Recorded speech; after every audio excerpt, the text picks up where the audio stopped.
Gold Invest. Explore opportunity.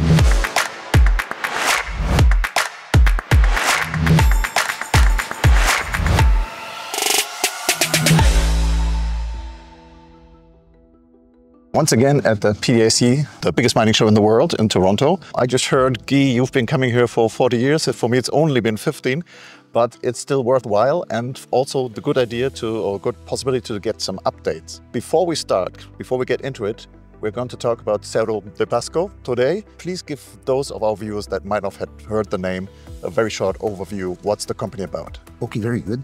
Thank you again for the invitation. Bjorn, Cerro de Pasco was at the time the largest gold, copper, silver mine in the world. Financed at the time 1906 by Mr. J.P. Morgan himself. Okay. They extract from that mine 300 million tons, and some of it was processed, 75 million tons. Some of it was stockpiled, the balance. Okay. So what we owned, Cerro de Pasco shareholders, we own the mineral rights on the stockpiles and the tailings. This is what you see in your back. So we own the mineral rights on what we believe to be the largest above ground mineral resource on the planet. Okay. So we did an intense due diligence, what was processed over the years. So we compiled everything that was processed from 1906 until 1992, when they stopped sending material in these tailings. We're sure about our values, but we had to drill it. Okay. We finally had an easement signed, and we performed 40 holes over the past few months. We complete the 40 holes drilling campaign. We have published so far 32 of them. Okay, so the next batch is going to be the final batch. 8 more to come. Okay. But so far, so good. Okay. We're exactly where we expected to be.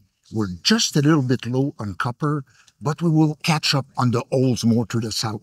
Okay. But I read in the press releases that you were not short on silver, that it was exceeding your expectations, right? The silver values. Silver exceed a little bit our expectations. Zinc is exactly what we expect. Lead, copper a little low. Gold's exactly what we expect. But in extremis, what we found, gallium and indium.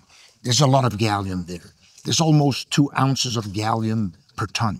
Okay. If you check the TV last week, it was all about rare earths.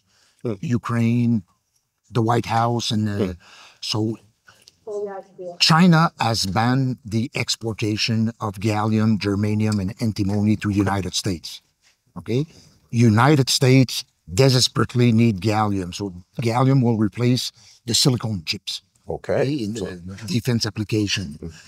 United States produce 0 gallium. Okay. So how is it compared from the value? Is that more valuable than the silver? Same value as the silver?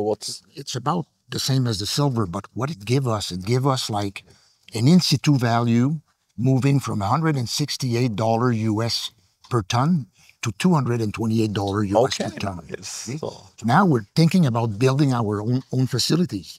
It's going to cost us $250 million, but then we're going to increase the profit per year from $145 million US, $630 million US. Okay, that would be a very nice increase. So, yeah. It's $1 billion Canadian, by the way. Oh yes. Okay, that's perhaps to make clear. You run around here. There's no company. There's no project like this. No, I think that's a pretty unique project. So you drilled the holes. Let's say you know what you got there, even if 8 holes are still missing. What's the next step then? So we're doing some metallurgical tests. Okay. That's the key. Okay. Okay. The analysts will recommend us when the metallurgy will be done. But one thing we're sure to recover from historical tests, we're sure to recover 41.5% of the metals. At 41.5% of the metals, it's $145 million profit a year. Okay, that's now if we built a new facility, 20,000 tons per day, I just told you it's $630 million profit a year. US dollars, yes. So the thing is, you've done this, you've got the permits, you've done the drilling, you're going to build this. But what you don't have to do is, if I understand that correctly, is any real mining, right? Because it's the tailings. That's the key. That's why the costs are low and the profit is high. It's $1 per ton, the mining. Okay. Average mining underground, it's $40 per ton. Okay. Open pit, it's $15 per ton.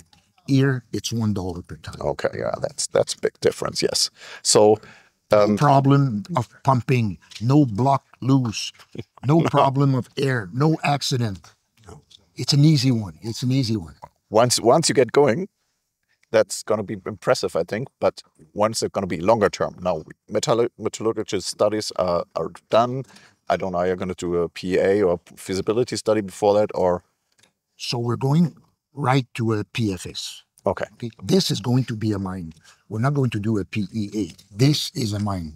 Okay. So perfect. So it's going to cost a bit of money though to get there. But I think you took a $15 million at the end of last year, November. So right now we have enough money. Okay. People are even exercising warrants. So we're doing that feasibility study. Is going to cost us some $9 million US. Okay, we have enough money to go all the way. After that, it's going to be non-dilutive money. Okay. There's so much metal there. There will be a lineup of off-takers in front of our office when we publish that feasibility study. Okay. Well, I think what we talked about, the money you still have, a big part of that came from Mr. Eric Sprott. Yeah, and I recently saw a list, and I think of his holdings. I think Cerro de Pasco was pretty high on that list. So he seems to be very convinced too. What might even come in? Well, Specifically, I had lunch with him yesterday. Okay. And he was still happy there. Okay, so that's good to hear. So thank you very much for the update. We'll certainly hope it all goes to plan. And now we're waiting for the next 8 holes, and then from on then it's metallurgy and okay. Great. So when we publish the feasibility study, okay, this is where I think the stock will really take off. So can you give us a time frame? Is this year or early next year? We'll try it by December this year. It might be Q1 2026. Okay, that's not so long away, especially for mining projects. Exactly. Okay, thank you very much. Good talking to you.